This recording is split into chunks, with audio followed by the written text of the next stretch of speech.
係講網友，即係咧騙子咧就全世界都有嘅，但係你話即係嗰啲龐氏騙局啊，其實啊，你喺全世界任何地方咧一展開咧，就好快就會俾人哋拉嘅。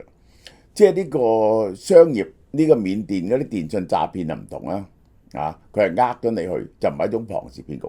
因為龐氏騙局咧需要好大嘅組織嘅，又揾酒店開會啊啲咁嘅嘢。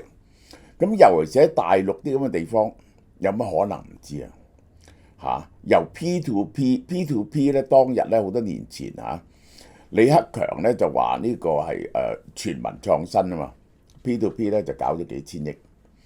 咁結果咧，大陸咧係唔準用虛擬貨幣嘅嘛，用虛擬貨幣，龐氏騙局，公然咁多錢，而仲要咁囂張嘅，我真係全世界都未見過。所以呢條片咧，我特登同大家講下，大家學下嘢嚇，咁容易百幾億呢個係。好啦，嗱。我哋推薦呢一個純素嘅品牌，純素係對皮膚有好處啦。Urian 由 BB 仔到大人都啱嘅3隻嘢，呢一隻純素弱鹼性潔面泡沫，你用呢隻嘢搽，哇！呢隻已經有排用，118蚊嘅啫。然後呢一個呢，佢係用純素嘅茵陳蒿啊，你 search 下茵陳蒿係一個近期非常流行嘅嘢。96% 嘅精華係令你塊面嗰啲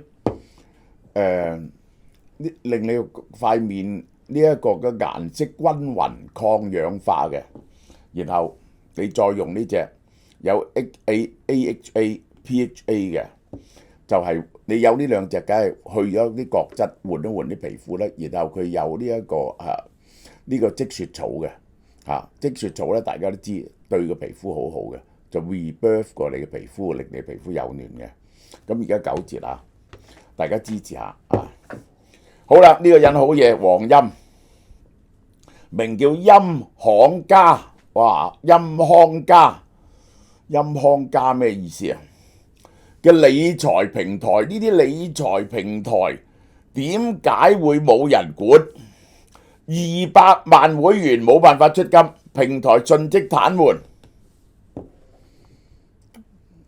係一個龐氏騙局嘅組織，用虛擬貨幣高調。你話冇官包庇佢呢？我真係唔信喎呢啲我唔信喎。你話嗰啲嘅國寶係做乜嘢嘢嘅呢？呢個網傳平台話將18億枚 USDT、129億分12個批次。透過運幣器，我都唔識呢啲 Tornado Cash 轉移去3個新地址，於是呢批錢唔見晒，創辦人黃鑫逃去海外之後，竟然喺會員嘅微信群留下極其囂張嘅告別感言：同志們你好，我係黃先生，我已經在國外了，每個人嘅智商同佢嘅財富係相匹配嘅，即係你要夠聰明，你有幾聰明就有幾多錢。你哋嘅財富同智商不相匹配，你哋錢多人蠢，我就讓你們匹配一下，我攞走啲錢，咁你咪匹配咯。你有冇見到呃人錢仲咁囂張㗎啦？我只是拿走了不屬於符合你哋智商嘅財富。好嘢，真係希望你能夠感激我，希望你能夠銘記呢次我賜俾你哋嘅教訓。喂，我真係想問呢條友係咪覺得佢咁係走得甩呢？呢個真係佢應該係走咗去一度冇得引導嘅地方。你係咪覺得咁啊得呢？我最後講俾你聽。鑫康家2021年4年喺貴州創辦，佢就打咗個杜拜落去壞中東金融巨頭，聯通杜拜資本，打造全球財富平台嘅響亮旗號進行包裝。係中東，哇！去呢一個貴州呢咁嘅地方，梗係容易呃人啦。平台標榜為杜拜黃金同商品交易所嘅中國分站。佢話俾你聽咧，你參加呢個咧就係嗰啲人喺度經營呢個黃金嚇，同埋商品交易嚇。實際佢係盜用咗杜拜黃金商品交易所嘅簡稱進行碰瓷 ，DGCX 用咗呢個簡稱。你去查 DGCX 就係杜拜黃金同商品交易所，佢號稱中國分站，冇人去 check 喎，而且呢啲咁樣嘅嘢咧，都係唔準喺中國經營喎，冇牌照點喺中國經營咧 ？DGCX 交易所國際原油做原油嘅衍生品，呢個高級認證密碼，每日俾1%嚟。大家知道呢個龐氏騙局咧，就係呢個人咧就係發明嘅，嗰個人就發明嘅，就係咧利用嗰個郵票嗰個郵遞嗰個漏洞啊，就係咧你可以咧就賺到一啲回扣，咁於是咧就叫人哋參加，然後咧就不停龐氏騙局嘅特色咧就係你係一定要叫人有新錢參加，然後咧你就 promise 人哋一個好高嘅回報率。而你真係派錢俾嗰啲人，咁於是咧嗰啲人就會傳出去發達啦，越嚟越多人參加咯。但你其實咧佢係做唔到嘅，嗰種寄翻郵票翻去嗰種嘢咧，個龐氏咧佢係做唔到嘅。佢咧就靠一個龐氏騙局嘅 definition 就係，其實俾舊錢嘅，俾派舊錢嘅全部靠新錢。咁於是個新錢咧要不停 expand 先可以繼續俾錢，而呢個你都知道個新錢係冇可能不停 expand， 所以咧佢係注定咧係爆煲嘅。呢個就係法律上嘅龐氏騙局。佢 promise 你1%啊，呢個係冇可能。大家知唔知1%一年就365%，一個月係30%。佢係侮辱你哋，話你蠢咧，我亦都覺得真係蠢。一睇就知係騙局啦，呢啲人。杜拜 DMCX 係官方3次發表聲明，喂，咁大陸仲唔拉人？從來冇授權過陰康家使用佢哋商標，但係冇人理喎。喂，杜拜官方係咪應該通知大陸官方啊？呢個人盜用我哋個招牌啊！平台宣稱用獨特嘅大數據技術，嗱佢係講，咁我點有錢俾你哋啊？用大數據喺中東進行黃金、石油、外匯、期貨交易，用你哋啲錢賺好多錢。編織啊，聽起上嚟專業而且誘人嘅投資故事。如果咁好賺就唔使揾你啲錢啦，要你錢。呢個係荒謬絕倫嘅，呢個係荒謬絕倫嘅。陰康家聲稱同央企中石油達成5年戰略協議，中石油又唔理嘅，呢個乜嘢世界？喺大陸啊，唔係每一個行為都監管住嘅咩？咁樣呢啲又唔理嘅，大量投資者因此加入。其實咧，佢只係向該央企採購石油設備而已啫。佢 show 咗張合同出嚟，同中石油有生意來往，買一啲石油設備。佢就話同中石油有5年嘅戰略協議。為咗增加可信度咧，平台組織呢班中老年人去杜拜原油基地考察。喂！即係咧，佢喺杜拜揾到個石油基地，就話咧俾佢聽，我哋會投資，我哋揾一班人咧嚟到考察，咁人哋咪招待咯。你只得俾班人啫嘛，俾啲錢人哋啫嘛，人哋覺得中國人可能嚟投資喎，去過啲人係更加信，翻嚟之後投資者更加深信不疑，因為你去到講中文，嗰班阿拉伯佬都唔知你講乜。平台承諾每日可以日息2%添，黐 Q 線嘅呢個係2%，一個月就60%。投資10萬蚊，一日可以賺2000蚊，一個月就賺6萬蚊，發達啦！咁啊掟錢落去。呢種完全違背金融常識嘅承諾。如果咁好賺啊，佢自己做啦，佢冇錢啊，要問你啲錢點解派咁高息俾你哋啊？佢只要有少少錢啊，你計下個 compound interest 每日2%啊，佢幾快就可以碌到好多錢出嚟咧？點解要問你哋攞錢咧？佢而家係派錢，精確地擊中咗目標群體同知識盲區同暴富嘅幻想，專係吸收3、4線中老年人同小老闆參加，做到老闆。即係咧，我一睇嗰啲人咧係俾10幾個% 利息咧，我就唔同佢做生意。有乜嘢生意可以俾10幾個% 利息而可以長期維持嘅咧？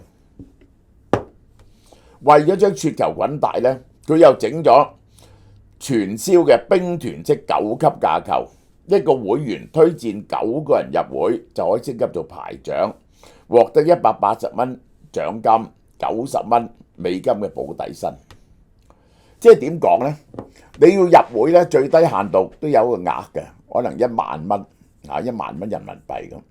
咁咧就係你推薦一班人入嚟，佢咧就俾你升級分啲錢。呢啲係典型嘅傳銷嘅手法。高級別如連長、團長嘅獎金咧，可以達7500蚊美金同12000蚊美金。拉人頭咧，有10%至50%提成。拉夠50個人做旅長，送 Tesla 保時捷，因為其實叫你翻去呃你啲親戚朋友。睇下先，班長揾到3個人每人買10個 USDT， 直推一個人就10個 USDT， 一個 USDT 咧係1蚊美金嚟嘅，一個人有10蚊。你有9個人，團隊有9個人，直推4個人，每人9人乘4個人，直推一個人咧就要20蚊，20個 USDT， 9、27、81、240幾、720幾、2000幾、6000幾，最高司令員19000幾。你嘅獎勵就有呢個12000個 USDT 啊，呢個10萬蚊，呢個係。每次職位升級要申請，一個人唔准開好多個帳號，呢個就係。總之就拉夠幾多人，每人係買幾多個 USDT 入錢落去，佢就分一啲錢俾你哋，就係層級管理。全國分為東南西北戰區，好似打仗咁拉人。雲南有個團隊15萬人，江西10萬人。完全靠親友拉親友嘅病毒式傳播，我唔明。如果話每日2%咧，係半年就支持唔到噶啦。你冇辦法派嘅，我可以話俾你聽，你冇辦法派嘅。你10萬蚊一個月派翻6萬蚊俾人，你邊度有可能夠錢派啊？你個擴張咧係唔會快過你俾錢嘅速度嘅，佢根本就派唔起嘅。Day one就係佢可能咧中間有段咧鎖住唔派嘅，隔咗遲啲先至派，即係唯一嘅方法就係咁。呢個就係憑住呢個模式，會員超過200萬人，我哋計佢200萬人，一人俾1萬蚊，咁就200億。佢派翻，佢而家攞走100幾億，即係佢派翻幾十億出去，建構起一個龐大嘅資金帝國。一個200萬人政府會唔知？你冚個頭埋牆死咗佢啦！中共政府同傳統龐氏騙局唔同咧，佢係用 USDT 嘅，你買自己去買個 USDT 嚟入俾佢。全部內部計價咧用 USDT 派俾你，都係派 USDT。佢係用泰達幣，泰達幣係一種資產支持嘅加密穩定幣。嗱，我首先話俾你聽，呢個世界好多穩定幣，好多穩定幣。呢一個世界上第二大嘅穩定幣唔係就係 Circle 嗰個啦。穩定幣係資產支持嘅加密貨幣。香港有個穩定幣法，但係咧未正式登記。即係你發行100萬個穩定幣，你要有100萬個。如果1個美金，你要100萬美金喺度。2014年由泰達股份公司提出，呢個係香港 iFinance 公司，佢仲有 Bitfinance 嘅加密貨幣交易所。泰達公司2022年喺10個協議區呢一個區塊鏈上鑄造咗 USDT， 佢被歸作為穩定幣，1蚊美金，每1蚊美金佢1蚊資產，佢用呢隻。呢項設計係整個騙局嘅畫龍點睛啦。點解呢？因為借助穩定幣嘅自由流通、去中心化嘅特色，調錢去國外難以追查。穩定幣最大嘅問題就係呢，而家呢我哋入錢入銀行入邊呢，哇，第二度入呢都好大鑊喎。佢當你洗黑錢喎，用第三者卡，用穩定幣調嚟調去，完全係唔需要經過銀行去交收。咁於是呢，係洗黑錢嘅最好工具。嗱，呢度係一個最好嘅例子。呢個就係穩定幣最終嘅問題。結果穩定幣呢，又要嗰啲做引穩定幣交收嘅呢，又要盡咗銀行嘅責任啊！銀行係要防備呢個洗黑錢，簽咗反洗黑錢協議嘅。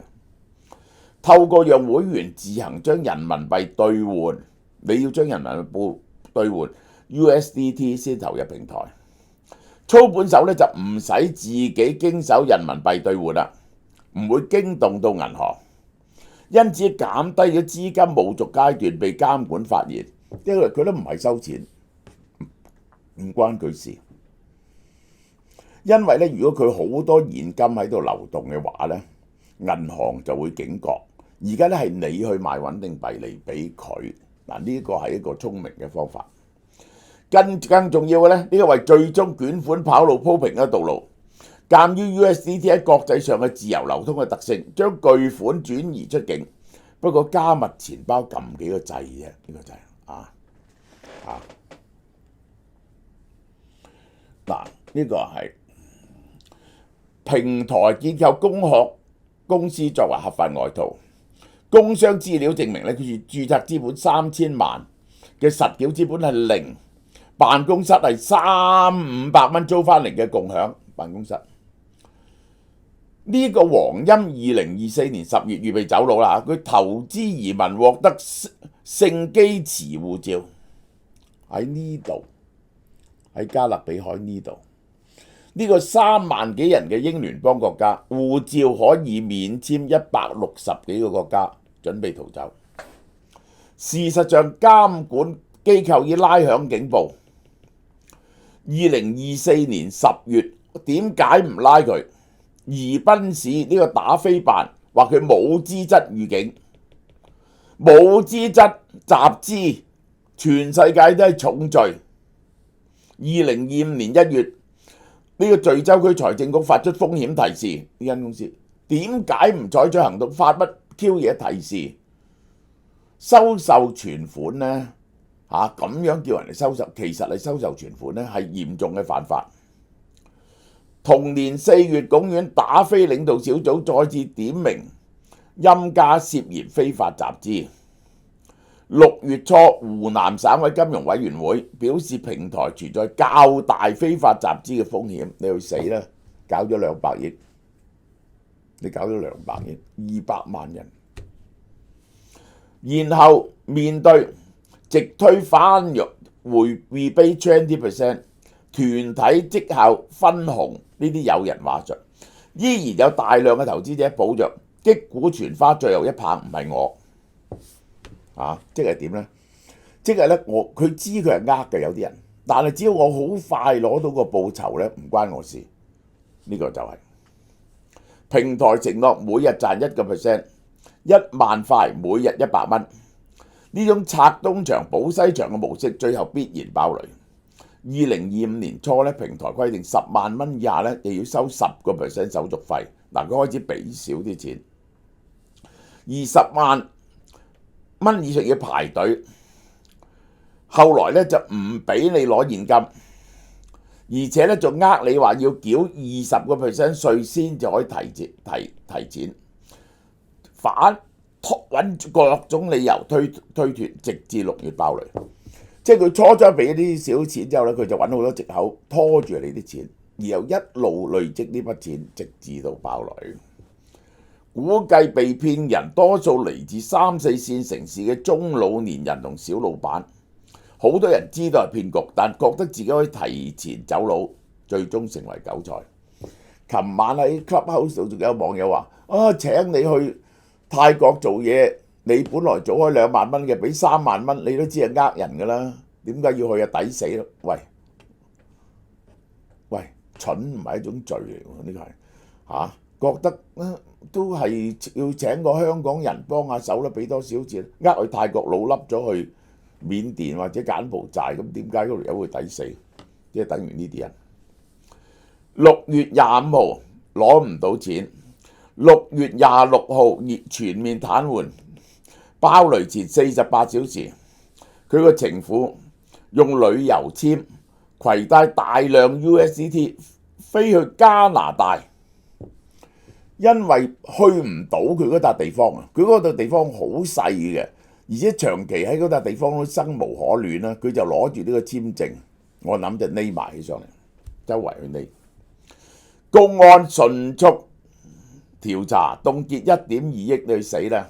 拉咗8個核心團隊隊長，但係主犯已經攜之大量資產走甩咗啦。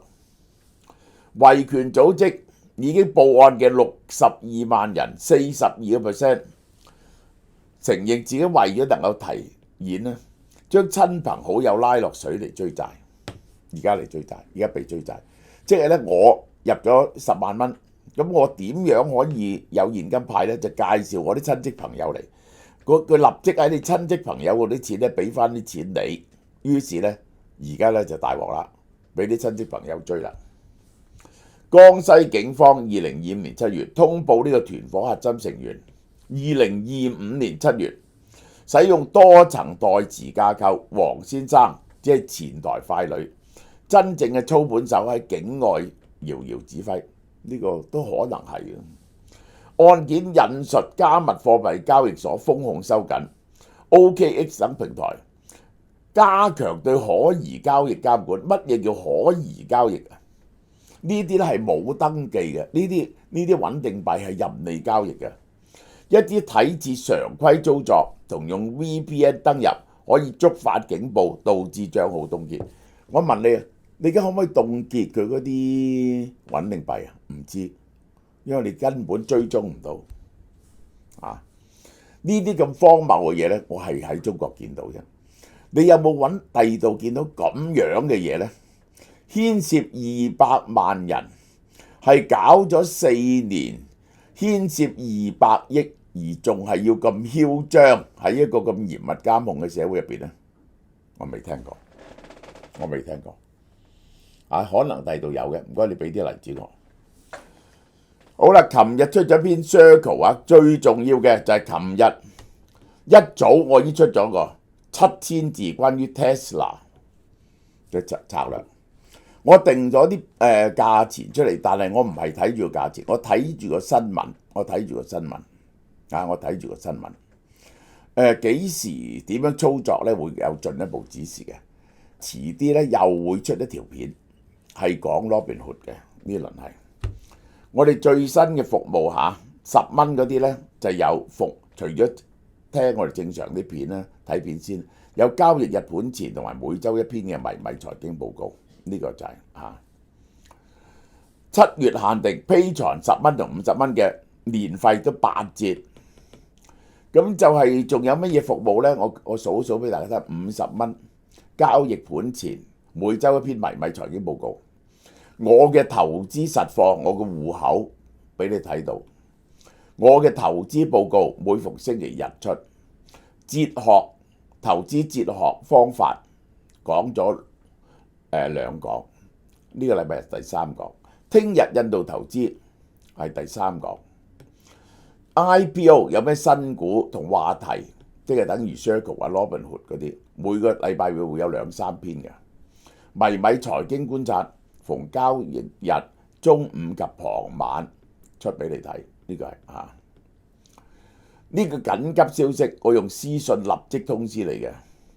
然後你嘅特派員咧會喺50蚊專享聊天室嗰度答你哋啲問題。我哋 subscribe 咗好多財經網站，所以你問啲，如果你冇 subscribe， 你問我哋啲資訊，我哋立即通知你嘅。呢個係立即攞到所有嘅資訊。點樣揾翻已經發布嘅文章呢？請你去咁樣由逍遙圓傳作品系列嗰度咧就揾到嘅。凡係有個錢袋嘅，呢個就係有個錢袋喺度嘅，就係50蚊嘅專區。呢個就係呢個錢袋，呢啲咧就係50蚊先睇到嘅。呢個盤前消息就唔係嘅，呢啲就唔係嘅。好啦，呢個特派專員 Kila 同你哋互動，我亦都會有嚟同你談天嘅。而家呢個月我生日全部年費係8折，OK。